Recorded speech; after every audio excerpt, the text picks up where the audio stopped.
आज हम पहुंचे हैं वहां जहां विज्ञान के तर्क खत्म हो जाते हैं और आस्था की राह शुरू होती है। मां शक्ति के 51 शक्तिपीठों में से एक मां ज्वाला देवी का मंदिर। आज हमारे साथ हैं ज्वाला देवी के पुजारी श्री अतीत शर्मा जी। अतीत जी, आपका हमारे चैनल पे बहुत बहुत स्वागत है। धन्यवाद जी। आप सबको मेरी तरफ से, मेरे पूरे पुजारी वर्ग की तरफ से आप सभी का धन्यवाद और आगे के लिए मंगल कामनाएं, शुभकामनाएं। जले ज्वाला स्थले ज्वाला ज्वालाकाश मंडले त्रिलोक के व्यापने देवी श्री ज्वालामुखी दुर्गा देवी नमो नमः। अतीत जी, हम ये तो जानते हैं कि ये माता के शक्तिपीठ में से 51 शक्तिपीठों में से एक स्थान है जी, पर इस स्थान का और क्या महत्व है? ये 51 शक्तिपीठों में ज्वालामुखी का जो मेन महत्व है वो यहाँ पे जीवा रूप में, ज्वाला रूप यहाँ पे प्रकट है। और हिमाचल में मात्र एक ही शक्तिपीठ है जहाँ पे साक्षात बिना घी से, बिना बाती से 24 घंटे बिना किसी बाती से ज्योतियाँ जो है 24 घंटे जलती रहती हैं। और यहाँ पे कोई भी ऐसी वस्तु नहीं है जिससे ज्योतियों को जलाया जाए। ये 24 घंटे अपने आप ज्योतियाँ जो पहाड़ी में से निकल रही हैं और इन्हीं को देखने के लिए लोग हजारों की तादाद में, लाखों की तादाद में दर्शनों के लिए लोग लाइनों में लगे रहते हैं। और यहाँ पे माँ का साक्षात दर्शन है और सभी भक्तजनों की यहाँ पे मनोकामनाएं पूर्ण होती हैं और लोग यहाँ पे दर्शनों के लिए दूर दूर से, देश विदेशों से यहाँ पे दर्शनों के लिए, माँ के दर्शनों के लिए पहुँचते हैं। अतीत जी, आप कितने समय से, आपका परिवार कितने समय से यहाँ पर पूजा पाठ कर रहा है? हमारा जो परिवार है वो लिखित रूप में आज से 2200 साल पुराना जो रिकॉर्ड तो हमारे पास अभी है। मेरी अभी जो 27वीं पीढ़ी जो है अभी यहाँ पे सेवा दे रही है मेरे तक। हमारा परिवार काफ़ी सालों से जो यहाँ पे पूजा अर्चना कर रहा है और निरंतर आगे हमारा पीढ़ी दर पीढ़ी जो है परिवार यहाँ पे पूजा अर्चना कर रहा है। अतीत जी, यहाँ पर पूरे देश से, क्या दुनिया से लोग आते होंगे जी, और उनकी कई अनूठी कहानियाँ भी होती होंगी। ऐसा कहते हैं कि यहाँ जो आता है वो खाली हाथ नहीं जाता। बिल्कुल सही बात सुनी है आपने। माँ भगवती के दरबार में जो भी अभी तक आया है, हर कोई कुछ ना कुछ माँ भगवती से आशीर्वाद के रूप में यहाँ से लेके ही गया है। आपने सुना होगा यहाँ पे ज्वाला भगवती की जो जीवा रूप में यहाँ पे जो है ज्योतियाँ जल रही हैं। यहाँ माँ सती की जो अंग गिरा था वो जीवा गिरी थी, यहाँ पे ज्वाला रूप है। यहाँ पे जो भी बच्चा बाय बर्थ जन्म से ही जो नहीं बोल सकता है, जो नहीं देख सकता है या सुन नहीं सकता है, चल नहीं सकता है, तो माँ के पास आके प्रार्थना करने से, श्रद्धा पूर्वक आप माँ से जो भी प्रार्थना करते हैं, वो बच्चे, गूंगे बहरे बच्चे जो सुन नहीं सकते, जो बोल नहीं सकते, सब बोलने देखने लगते हैं। और यहाँ पे हजारों की तादाद में हर साल लोग यहाँ पे दर्शनों के लिए आते हैं और सभी भक्तजनों की जो मनोकामनाएं पूर्ण लगातार होती आ रही हैं। और आज भी जो लोग हैं वो यहाँ पे हजारों की तादाद में लोग लाइनों में अभी भी दर्शनों के लिए लगे हुए हैं। पंडित जी, यहाँ केवल एक ज्वाला है? नहीं, यहाँ पे जो है गर्भगृह में 7 ज्योति हैं, अलग अलग रूप में माँ विराजमान है। 2 ज्योति जो है गौरक डिब्बी में है और एक ज्योति जो उसके बगल में जो एक छोटा सा मंदिर है राधा कृष्ण, वहाँ पे है। 7 ज्योति जो है मेन गर्भगृह में जो है वो है, पहली ज्योति जो है माँ चंडी देवी है, दूसरी माँ हिंगलाज है, तीसरी माँ विंध्यवासिनी है। जो मुख्य ज्योति जो ज्वाला रूप में जिसके नाम से जो शहर बसा है वो महाकाली स्वरूप है यहाँ पे। उसके बगल में एक और ज्योति है वो माँ अन्नपूर्णा जी की है और एक कुंड है नीचे, वहाँ पे 2 ज्योति विराजमान है, वहाँ महालक्ष्मी जी और महासरस्वती जी हैं। ये 7 ज्योति जो है मेन गर्भगृह में है, बाकी की जो ज्योति हैं वो बैक साइड मंदिर के पीछे वाली साइड पे गौरक डिब्बी है, वहाँ पे ज्योतियाँ जो है विराजमान है। पंडित जी, यहाँ पर जो ज्योति जलती है इसका आधार क्या है? क्योंकि ऐसा हमने पढ़ा है, सुना है कि ना घी है, ना बाती है, ना तेल है, लेकिन शिला से ज्योति अपने आप प्राकट्य हुई। और बिल्कुल सही आपने सुना है। यहाँ पे बहुत सारे साइंटिस्ट भी आए, उन्होंने मंदिर के बैक साइड पे एक पहाड़ी है उसको कालीधार कहते हैं, उन्होंने वहाँ पे ONGC वाले भी काफ़ी साल यहाँ पे रह के गए। उन्होंने मंदिर की पहाड़ी पे कम से कम 2,500 से 3,000 फीट तक उन्होंने ड्रिलिंग किया था ताकि उनको पता चल पाए कि ये कोई गैस का सोर्स तो नहीं है। उन्होंने काफ़ी कोशिश की, काफ़ी एफर्ट्स किए, लेकिन वो यहाँ से फेल होके चले गए। सबसे बड़ा कारण ये रहा कि यहाँ पे साक्षात ज्वाला देवी रूप विराजमान है और माँ भगवती के आगे सब चीज़ें जो हैं सब फेल हैं। यहाँ पे माता रानी का ही स्थान है और माता रानी ही दर्शन देती हैं। तो यहाँ पे और कुछ नहीं है। आप दीवारों में देखोगे तो साथ साथ विराजमान ज्योति जो बिना घी से, बिना बाती से 24 घंटे ऐसे ही निकल रही है। और आज से नहीं, हजारों सालों से जो है यहाँ पे ज्वाला रूप ज्वाला जो है प्रकट है। और ये जो मंदिर का निर्माण जो हुआ था वो द्वापर युग में जो है पांडवों ने भी यहाँ पे जो है यहाँ पे मंदिर को जो है बनाया था थोड़ा सा, लेकिन जो ज्वाला रूप है वो माँ सती के जब अंग गिरे थे अलग अलग जगह पे, तो माता रानी की जो जीवा थी वो यहाँ पे गिरी थी। तो इसका एग्जैक्ट अनुमान कोई नहीं लगा सकता। हजारों वर्षों से भगवती के साक्षात दर्शन यहाँ पे विराजमान है। पंडित जी, ऐसा भी कहा जाता है कि अकबर ने बहुत कोशिश की इस ज्वाला को बुझाने की और उसके बाद वो नतमस्तक हो गया माता के सामने। जी बिल्कुल सही बात है। आज भी लोगों में प्रश्न है कि वो कथा तो सुनते हैं अकबर के बारे में, लेकिन मैं आपको ये प्रमाणित रूप में भी बता सकता हूँ। बहुत समय पहले की बात है, तकरीबन आज से 500 550 साल पहले की बात है। भगत जन जो थे वो सभी लोग यहाँ पे आते थे। उन दिनों में मुगलों का यहाँ पे शासन रहा था, तो उन दिनों में अकबर का शासन था।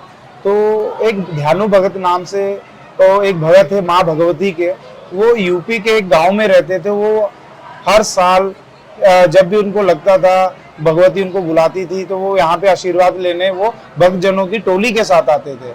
तो एक बार ऐसे ही हुआ कि जब वो आ रहे थे तो बहुत सारे भक्तजनों के साथ तो वो जयकारों की गूंज के साथ भगवती के दरबारे आ रहे थे। तो उसी दौरान क्या हुआ कि वो जब दिल्ली क्रॉस करके आ रहे थे, तो वहाँ पे शासक जो वहाँ का अकबर था, जो शासक था, उसने उनकी आवाजें सुनी। तो उन्होंने अपने लोगों को भेज के बोला कि इन लोगों को लेके आओ, ये कौन है जो यहाँ पे इतना शोर मचाए हुए हैं। तो कुछ लोग वहाँ के उनके गए, तो उन्होंने उनको पकड़ के वो ले आए। तो उनको पूछा गया कि भाई साहब आप इतना शोर मचा रहे हैं, क्या बात है। तो कहते हैं कि हम शोर नहीं मचा रहे, हम अपने भगवती के जयकारे लगा रहे हैं और हम अपनी माँ के पास माथा टेकने जा रहे हैं। तो अकबर सुना उसने, तो ये कहता है ये सब चीजें ऐसे ही हैं, ये सब झूठ है, ये कुछ नहीं, ऐसा नहीं है। कहता है बताओ कि कहाँ जा रहे हैं। तो उन्होंने बताया कि हिमाचल में ज्वाला देवी का एक मंदिर है, वहां पे अपने आप अखंड ज्योतियां जलती हैं। तो कहता अच्छा ऐसा नहीं हो सकता। वो कहते नहीं ऐसा है। बोलता ठीक है, मैं मान लूंगा कि तेरी देवी भाग्य में है, क्या उसमें कोई ऐसी शक्ति है जो तू मेरे को दिखा सके। वो कहता है बहुत सारी शक्ति है माँ की, और वो साक्षात ज्वाला है, बिना घी से जलती है। कहता है मैं इस चीज को कैसे मान लूं। तो उन्होंने बोला कि ठीक है, मैं मतलब आप आए हैं तो मैं आपके पास ये घोड़ा है, मैं इसका गला काटूंगा। आप अगर तेरी माँ में इतनी ताकत है तो उसको घोड़े का जो गला है उसको जोड़ के दिखा दे, शीश को जोड़ के दिखा दे। सब सोचने में लगे कि ये क्या हुआ। उन्होंने उसको बंदी बना लिया था और उसको एक मतलब अंदर उस एक जेल की तरह उसमें बंद कर दिया। तो कहता ठीक है, मैं तेरे घोड़े का गला काट रहा हूँ, शीश काट रहा हूँ। अगर तेरी माता में इतनी शक्ति है तो इसको दोबारा से इसके जो शीश को जोड़ दे, तो मैं मान लूंगा कि कोई शक्ति है।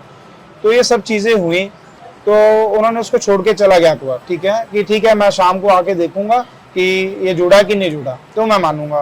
कहता है आप ऐसा ना करिए, हमारी माँ में बहुत शक्ति है। तो हुआ क्या कि उस समय वो चले गए। काफी समय हो गया, ध्यानु भगत अपने भक्तों के साथ उस चीज को देखने लगा। वो थोड़ा सा दुखी भी हुए कि ये सब क्या हो रहा है। तो उन्होंने माँ से प्रार्थना की कि हे माँ भगवती, ये तो अनभिज्ञ है आपकी जो भी है कृपा से, आपके दर्शनों से, आपके महिमा के बारे में कुछ नहीं जानते हैं, लेकिन मैं आपसे ये प्रार्थना करता हूँ कि आप इनको भी माफ करना और हमें भी माफ करना। और मैं आपसे क्षमा प्रार्थी हूँ कि ये सब चीजें हुई। वो बड़े परेशान हुए, लेकिन माँ ने उनको दर्शन नहीं दिए, ध्यानु भगत को भी दर्शन नहीं दिए। तो वो बड़े परेशान हो गए, क्योंकि उन्होंने जब अत्याचार सुना ना अकबर का, उनकी कड़वी बातें सुनी कि तेरी माँ में ये सब चीजें उन्होंने बोला, तो वो एक असहनीय शब्द है जो उनसे एक भगत से नहीं सुने गए। तो उन्होंने बोला कि ये माँ ये सब चीजें मैं नहीं सहन कर सकता हूँ, इससे तो मैं मर जाऊं तो ही बेस्ट है। तो उन्होंने अपना जो है ये सब कह के अपना गला जो है उन्होंने भी अपना गला काट लिया। तो जब उन्होंने गला काटा तो कुछ ही देर में भगवती ने उनको साक्षात दर्शन दिए। तो जब दर्शन दिए तो माँ ने पूछा कि हे भगत क्या हुआ, क्यों इतना परेशान है। माँ तो सब जानती थी, लेकिन भगवती ने पूछा कि हाँ भाई क्या बात है।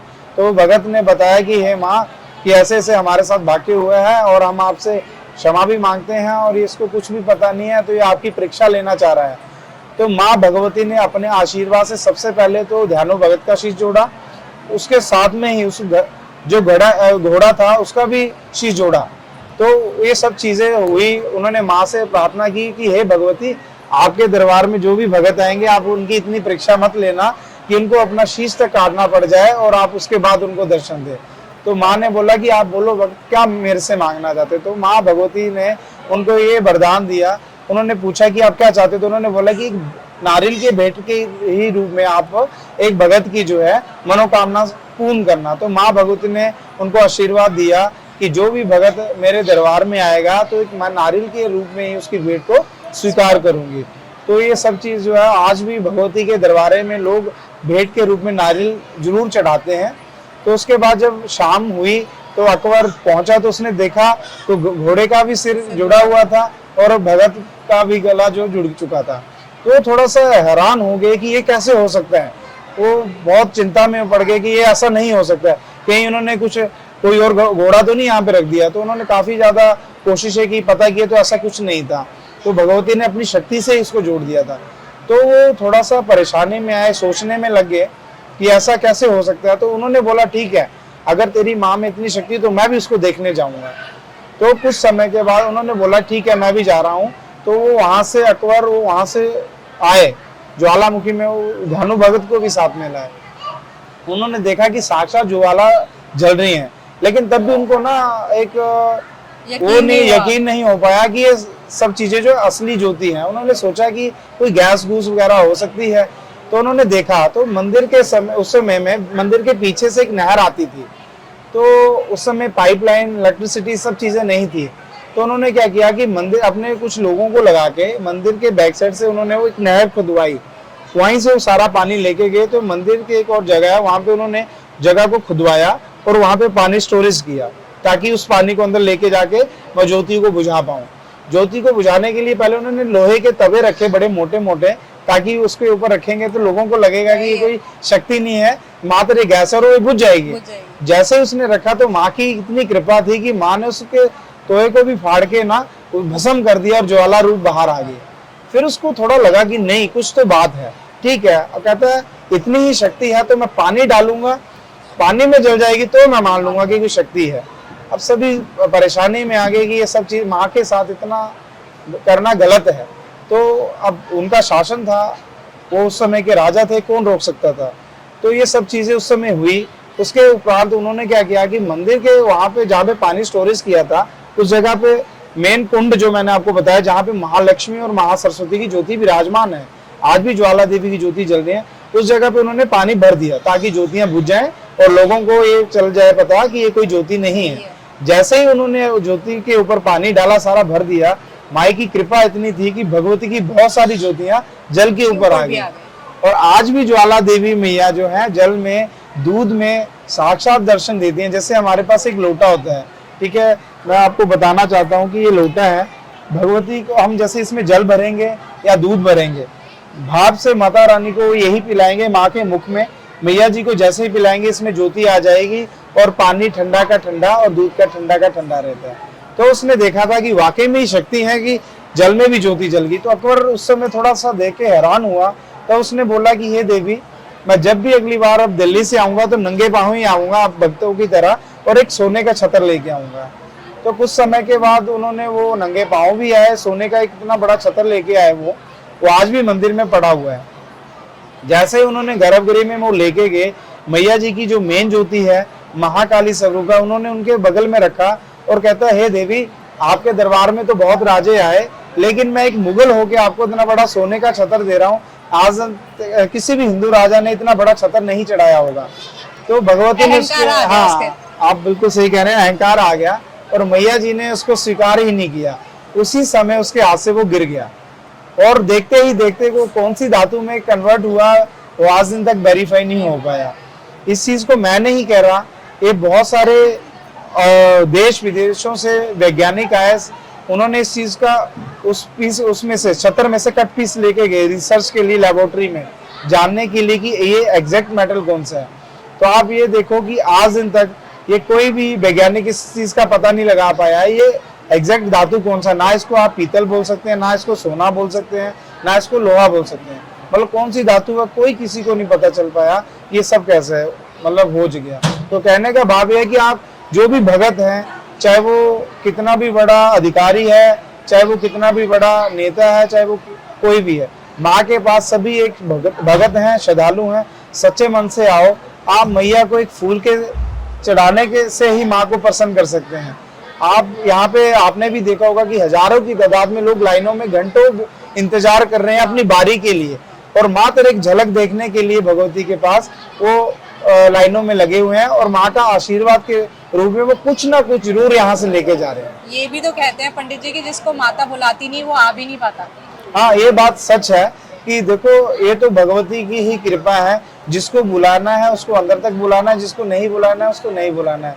कहने का भाव ये है कि बहुत सारे ऐसे लोग हैं वो आने की तो कोशिश करते हैं, लेकिन कोई ना कोई कारण ऐसा बनता है कि उनका जो आने का प्रोग्राम है वो कैंसिल हो जाता है। और जिसको भगवती ने बुलाना है, मैं आपको बहुत सारे उदाहरण दे सकता हूँ। अभी थोड़े दिनों में मैंने लगातार ये देखा कि लोग कहते हैं कि पंडित जी हमने तो ज्वालामुखी दर्शन नहीं करने आना था, हम गलत रास्ते में पड़ गए और फिर हम ज्वाला जी पहुंचे। तो मैंने उनको ये बोला कि आप गलत रास्ते में नहीं पहुंचे, आप सही रास्ते में पहुंचे जो मैया ने यहाँ पे बुलाना था। क्यों? क्योंकि वो उन्होंने ये भी बात में बोला कि पंडित जी हमने सुना था ज्वालामुखी में, हमने सोचा था कि अभी आएंगे। तो माता ने जब बुलाना है तो बुलाना है, वो आपकी इच्छा नहीं चलेगी। कभी आपकी कोई बात माँ ने सुनी होगी, माँ ने बुलाना है तो भगत जनों को माता खींचे ले आती हैं और बुला लेती हैं, और वो लोग दर्शन करके जा रहे हैं और आशीर्वाद के रूप में माँ से कुछ ना कुछ लेके भी जा रहे हैं। और वो लोग अगले साल फिर आ रहे हैं, फिर वो कुछ लोग साल में भी आ रहे हैं, कुछ लोग महीने में भी आ रहे हैं, क्योंकि जब उन्होंने सुना ही था, जब उन्होंने माँ को साक्षात देखा और माता रानी ने चमत्कार करके उनके वो काम किए जो कहीं पे ही नहीं हुए, और यहाँ पे माँ ने मनोकामनाएं भी पूर्ण की, और वो भगत आज वो लगातार महीना भर में हर महीने में वो आ रहे हैं। मैं आपको बता दूं कि इस चैनल की शुरुआत जब हमने की तो हम भी इस मंदिर में आए, माता ने हमें बुलाया, हमने दर्शन किए, और आज 1 साल के बाद हम दोबारा आए। तो माता की कृपा कभी भी किसी पर भी हो सकती है, बस सच्चे मन से आस्था रखना ज़रूरी है। पंडित जी, माता की एक कथा गुरु गोरखनाथ से भी जुड़ी हुई है। जी जी जी, एक्चुअली हुआ ऐसा था कि सतयुग की बात है ये। सतयुग के समय में क्या हुआ था कि गोरखनाथ जी ने माँ भगवती ज्वाला देवी से एक आग्रह किया था कि हे माँ भगवती, मैं आपके हाथ से एक सात्विक भोजन खाने का इच्छुक हूँ, और मैं आपके हाथ से ही ये प्रसाद ग्रहण करना चाहता हूँ। ये सौभाग्य की बात है कि भगवती अपने हाथ से प्रसाद बनाएंगे। तो माता रानी ने वहाँ पे एक चूल्हा जलाया और मैया ने पानी उबलने के लिए रख दिया, कि बोला कि गोरखनाथ जी आप चावल लेके आइए, ठीक है, और मैं यहाँ पे चावल बनाऊंगी और आपको भी ये प्रसाद खिलाऊंगी, और बहुत सारे भगत जनों को ये प्रसाद जो है खिलाऊंगी। तो हुआ क्या कि काफ़ी देर हो गई तो गोरखनाथ जी नहीं आए। तो माँ भगवती ने देखा कि वो नहीं आए, तो उन्होंने देखा कि काफ़ी समय हो गया वो क्यों नहीं आए। तो वहाँ पे उन्होंने एक अर्जुन आ गया उनका शिष्य, तो उन्होंने आवाज़ लगाई कि महाराज जी कहाँ रह गए आप। तो उस समय युग चेंज हो गया और अगला युग शुरू हो गया।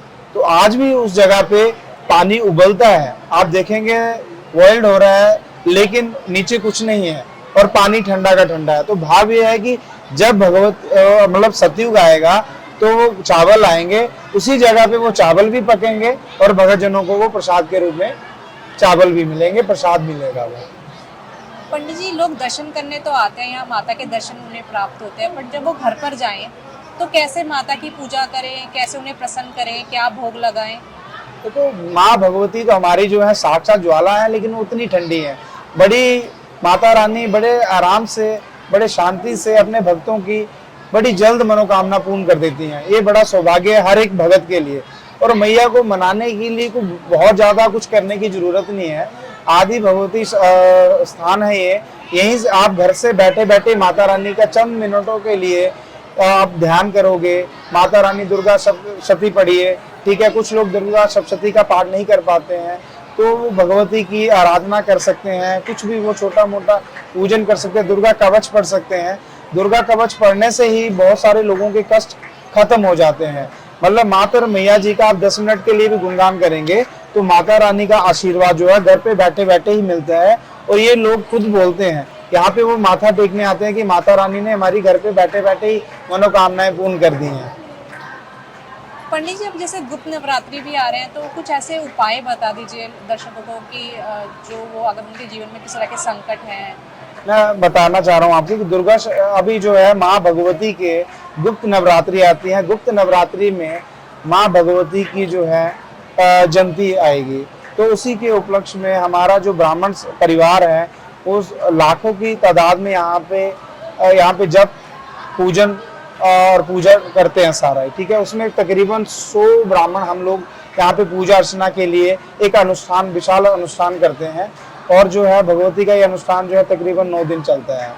तो उसमें ये अभी जो 26 जून से माता रानी का जो पूजन शुरू हो रहा है, हम अगले कल से जो है इस पूजन में बैठेंगे। ये विधि पूर्वक जो है पूजा अर्चना जो होती है, और इसमें मंदिर प्रशासन जो है हर एक तरह का व्यवस्था जो हमारे लिए पुजारी वर्ग के लिए करता है। उसमें क्या रहता है कि जैसे मैया जी का जो अष्टमी है, आषाढ़ मास शुक्ल पक्ष की अष्टमी में माता रानी की जयंती जो है वो पूजन होता है। वो रात का समय रहता है जब मंदिर बंद हो जाता है, तो उसमें हर तरह का पूजन होता है। और रात को 12 बजे के बाद हम पूजन करते हैं। तकरीबन उसमें हम 2 बजे रात को फ्री होते हैं, तो विधि पूर्वक वो पूजन होता है। और हम सभी पुजारी वर्ग जो ये पूजन ये अनुष्ठान जो करते हैं, समस्त भगत जन जो यहाँ पे आ रहे हैं या विश्व कल्याण के लिए ये पूजन होता है। और जिससे कि और आगे के लिए हम यही कहते हैं कि जो गुप्त नवरात्रों में मात्र एक माला भी करता है, उसको 10 या 100 माला के बराबर फल मिलता है। आप थोड़ा सा भी पूजन करते हैं इसमें, तो इसका जो रिजल्ट है वो 100 गुना है। तो भगत जन इन दिनों में कुछ भी पूजा अर्चना करें, भगवती को हलवा पूरी का भोग लगाएं, फूल चढ़ाएं, भगवती को श्रद्धा से एक फूल भी चढ़ाएंगे तो माता रानी उसको स्वीकार करती है।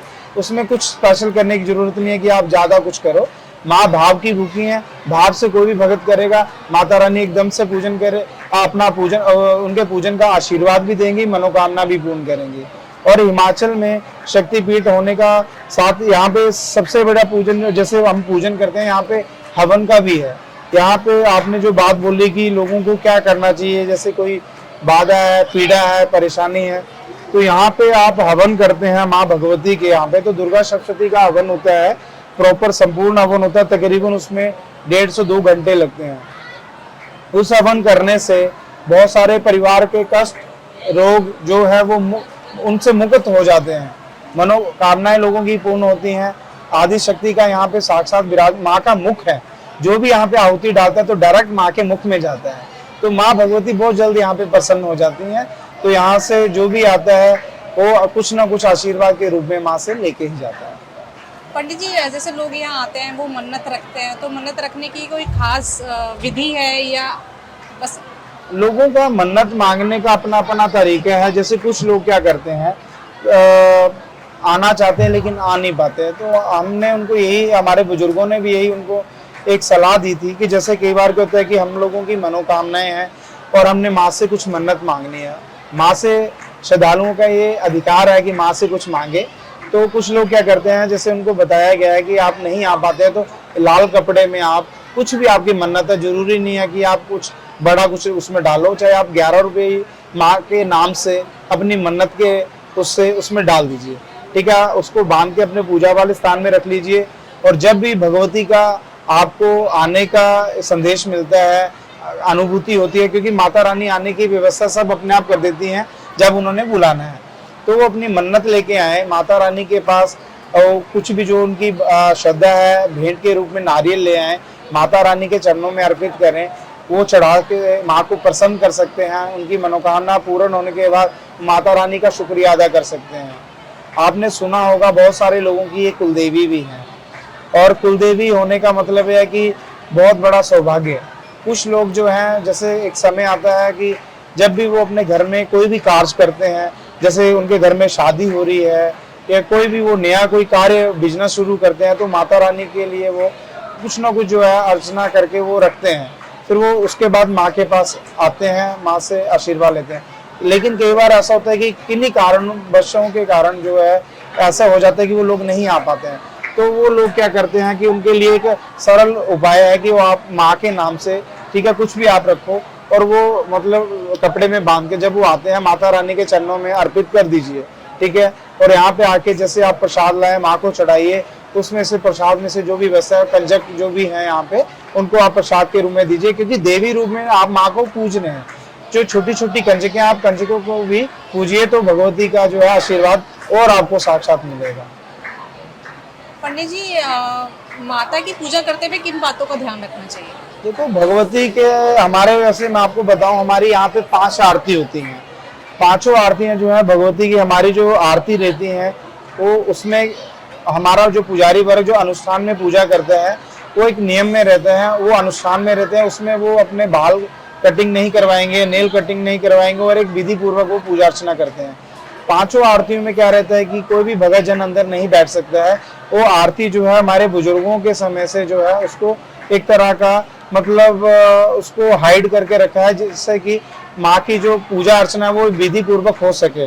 उसमें क्या है कि हमारा जब पूजन होता है तो भगवती के कपाट बंद हो जाते हैं जब माँ को भोग लगता है। श्रद्धालु जो लोग हैं वो हमारी एक ही आरती देख सकते हैं, वो शयन आरती, जहाँ पे हम अभी बैठे हैं। जो लास्ट आरती है शयन आरती, उसमें भगत जन लोग अपने आंखों के सामने वहां पे बैठ के वो मैया जी का सारा श्रृंगार विधि पूर्वक देख सकते हैं। तो जो भी आरती हमारी जो रहती है वो माता रानी की, वो अंदर उसमें किसी का अलाउ नहीं रहता है। तो सिर्फ पुजारी वर्ग जो पूजन अर्चना करता है वो भी विधि पूर्वक, जिनकी वो पूजा है वही अंदर जाएंगे, वही पूजन करेंगे। पंडित जी, जो लोग घर पे माताओं को स्थापित करते हैं तो क्या उन्हें भी कुछ नियमों का पालन करना चाहिए? देखो, कहने का मतलब यह है कि जब हम भगवती को स्थान दे रहे हैं तो बहुत सारे नियम भी हैं, उसके नियम कर पा रहे हैं। नियम कुछ ज़्यादा नहीं होता है, लेकिन नियम सिर्फ यही है कि आप भगवती का आप गुणगान कर रहे हैं, चौकी कर रहे हैं, सालाना जैसे भगवती के नाम से एक छोटा सा आप एक हवन करवा लो, छोटा सा अनुष्ठान करवा लो माँ के नाम से, क्योंकि जिस स्थान पे भगवती का स्थान है ना, देखो वो साक्षात विराजमान है, तो उनके भगतों को वहाँ पे क्या गुणगान करने का मौका मिल रहा है, भक्तों को भंडारे की सुविधा हो रही है। ये सब चीजें बेसिक है और ये होनी भी चाहिए, क्योंकि जहाँ पे माता रानी विराजमान है वहाँ पे भक्तजनों के लिए प्रसाद की व्यवस्था भी होनी चाहिए। तो ये सिंपल सा वो है कि उन लोगों को चौकियाँ करनी चाहिए अपने घर में, सालाना जब भी आपको लगता है, महीने में कर लीजिए। जब भी भगत इकट्ठे हों तो उनको ये चौकियाँ और माँ के गुणगान करना चाहिए। और माता रानी तो आपके गुणगान से ही माँ प्रसन्न हो जाती है, उनको कुछ स्पेशल करने की जरूरत नहीं है।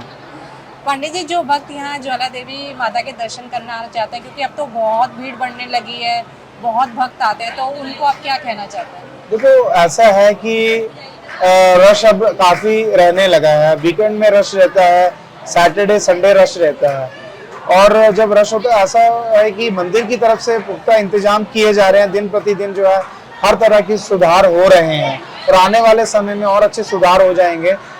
भगत जनों के लिए पानी पीने की भी व्यवस्था है, कुछ चीजें जो है, अब देखो इतने सारे लोग, लाखों की तादाद में लोग आ रहे हैं, कुछ कमियां रह जाती हैं, लेकिन धीरे धीरे प्रशासन कोशिश कर रहा है हर तरह के पुख्ता इंतजाम करने के, और पानी पीने की व्यवस्था, निःशुल्क जो भी है शौचालय वगैरह लोगों को मिले, बैठने की व्यवस्था, और मंदिर में भंडारे की व्यवस्था भी है। दो समय जो है भंडारा चलता है, दोपहर के समय और शाम के समय। तो जो भी भगत जन लोग जो हैं आ रहे हैं, कुछ लोग असहाय भी हैं जो बेचारे होटलों से खाना नहीं खा सकते हैं, तो उनके लिए इंतजाम है, वो माई का प्रसाद के रूप में भंडारा भी ले सकते हैं और दर्शनों के लिए लोगों के लिए व्यवस्था भी है। पुजारी वर्ग भी पूजन करवाता है और मंदिर भी जो प्रशासन है वो हर तरह का व्यवस्था किया हुआ है। काफी तेज यात्री लोग निकल रहे हैं, मतलब हर तरह की व्यवस्था का इंतजाम जो है दिन प्रतिदिन अच्छा हो रहा है।